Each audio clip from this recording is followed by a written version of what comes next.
আসসালামু আলাইকুম। আজকে কথা বলবো এমন কিছু খাবার নিয়ে যেগুলো হার্টকে শক্তিশালী করে, কোলেস্ট্রল কমায় আর উচ্চ রক্তচাপ নিয়ন্ত্রণ রাখে। যেমন রসুন, পেঁয়াজ,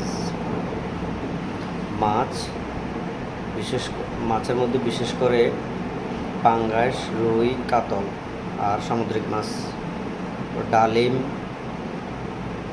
পালং শাক, হচ্ছে টমেটো, বাদাম, ডার্ক চকলেট,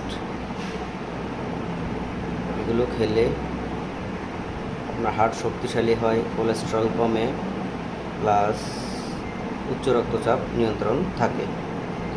সবাই ট্রাই করতে পারেন, অবশ্যই ইনশাল্লাহ ভালো ফলাফল পাবেন। ধন্যবাদ।